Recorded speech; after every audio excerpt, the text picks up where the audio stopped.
자, 관동별곡 두 번째 시간입니다. 자, 본사 원입니다. 자, 지난 시간에 1행부터 15행까지 봤어요. 서사 부분 봤고요. 자, 바로 들어갑니다. 본사 원 16행이에요. 자, 16행.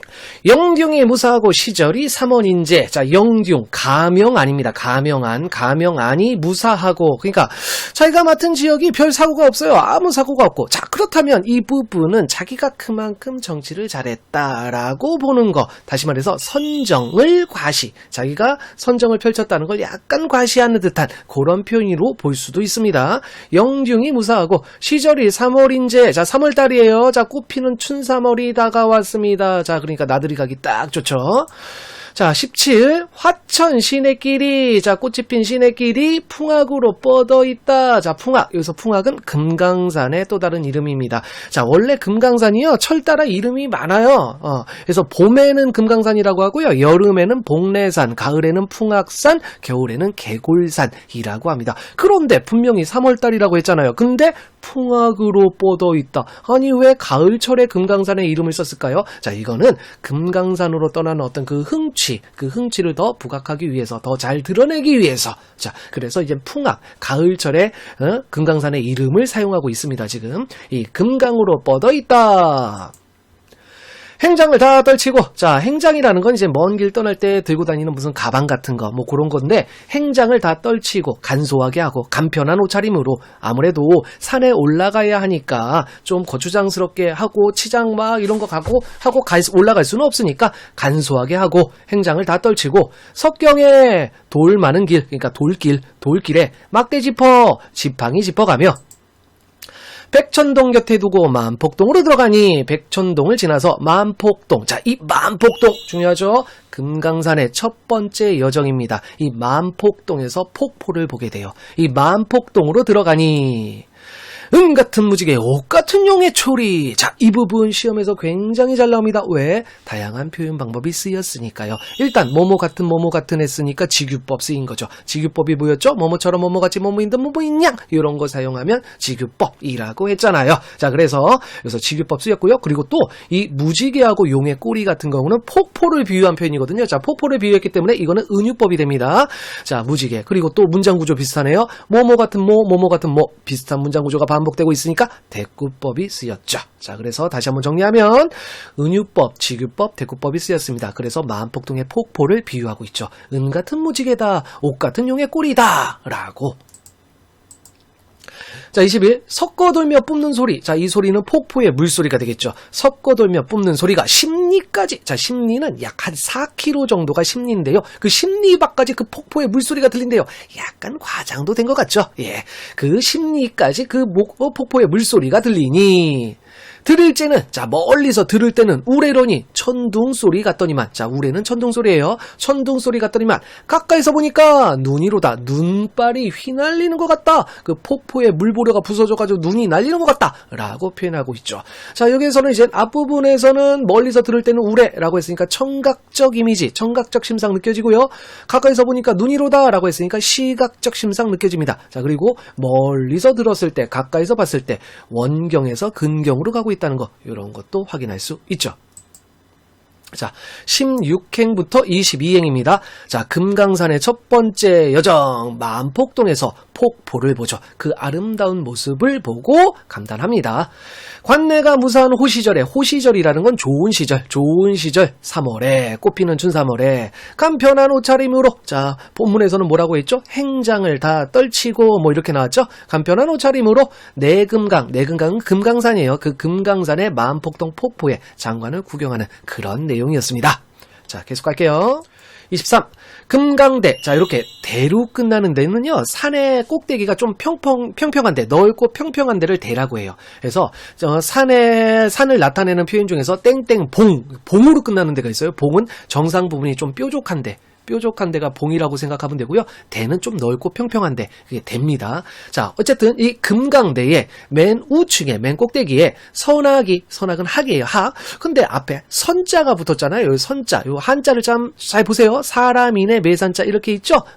뭐 산에 사람 있나 봐요. 요게 신선선자입니다. 신선선. 그러면 선악이 뭐냐? 신선이 타고 논다는 학이에요. 자, 그러니까 신선, 옥황산제, 선녀, 무릉도원 요런 거 나오면 도교하고 또 관련이 됩니다. 자, 어쨌든 그 학이 새끼를 치니 춘풍 봄바람이죠. 봄바람 옥디역성 옥피리 소리. 자, 봄바람 옥피리 소리에 비유한 거죠. 옥피리 소리에 첫잠을 깨었던지. 자, 누가 그 학이 잠을 깨었던지. 호의 현상은 학을 얘기하는 겁니다. 학을 비유한 거예요. 호의가 뭐냐면 흰 저고리, 현상은 검은 치마입니다. 현자가 거물 현자예요. 하늘천 따지 거물현 누루황. 자, 현자 거물현, 상자는 치마상이고요. 그래서 검은 치마, 흰 저고리에 검은 치마를 입은 학이, 그러니까 학을 뭐 선녀에다 비유한 것 같죠. 그 학이 방공에 공중에 솟아오르니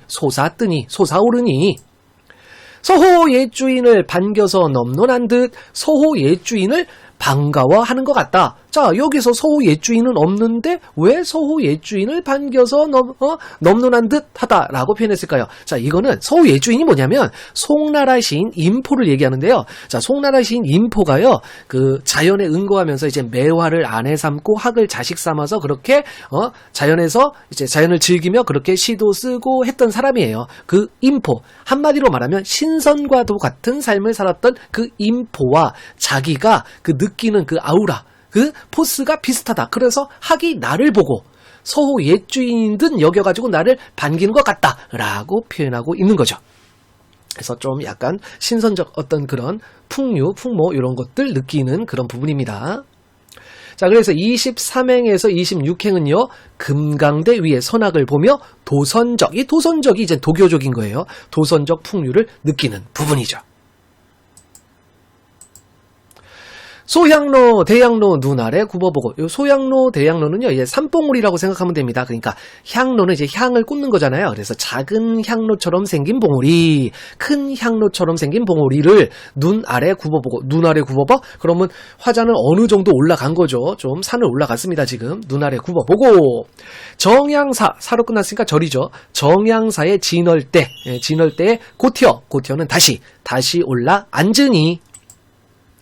여산 진면목이 여산의 참모습이, 여기서 여산은 원래는 이제 중국에 있는 산인데요. 그냥 아름다운 산, 이 금강산의 참모습이 여기서야 지금 어디 와 있죠? 화자는 정양사 진월대에 와 있잖아요. 여기서 금강산의 아름다운 모습이 다 보이는구나 라고 얘기하고 있어요. 와, 감탄사 나오죠. 자, 그러니까 감탄사가 나온다는 것 자체가 감정을 표출하고 있다는 얘기죠. 그래서 와, 조화옹은 조물주. 여기서 옹자는 늙은이 옹자인데요. 재밌게 표현했네요. 만물을, 이 세상 천지를 만든 늙은이. 그게 하느님이에요. 조화옹의 솜씨가 헌살샤 야단스럽기도 야단스럽구나. 이 모든 이 산, 나무, 바위, 물, 계곡, 이 모든 것들을, 이 아름다운 것들을 다 만들었으니까 얼마나 화려하고 얼마나 아름답습니까? 그래서 참 그 솜씨가 야단스럽기도 야단스럽다라고 표현하고 있죠. 날거든 띠디마나 섞거든 소띠마나. 자, 이 부분은 이제 어떤 표현이냐면 이제 금강산의 산봉우리를 보면서 이렇게 표현하고 있는데요. 사실 이 표현 자체가요, 이게 이제 송순의 면왕정가에서 어떤 표현이 나오냐면 넓거든 기노라 푸르거든 희지마나 뭐 이런 표현이 나오는데 그 면왕정 앞에 흐르는 그 물을 넓으면서도 깊고 푸르면서도 희다라는 표현이 있어요. 그 표현을 좀 가져온, 좀 빌려온 그런 표현이에요. 그러니까 표현이 좀 유사합니다. 송순 면왕정가에서 영향을 받은 문체로 볼 수 있죠. 날거든 뛰디마나 섰거든 소띠마나. 자, 무슨 내용이냐?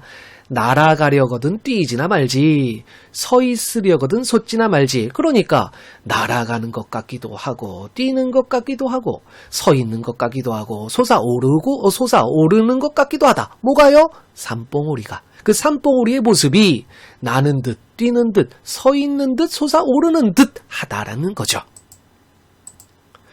부용을 꽂았는 듯. 자, 부용은 연꽃이에요. 연꽃을 꽂아놓은 듯 여기서 그러니까 직유법이죠. 비유한 겁니다. 산봉우리, 금강산의 산봉우리를 연꽃을 꽂아놓은 것 같다라고 표현하고 있습니다. 배곡을 묶어놓은 것 같기도 하다. 그리고 또 대구법도 되네요. 직유법도 되고 대구법도 되고요.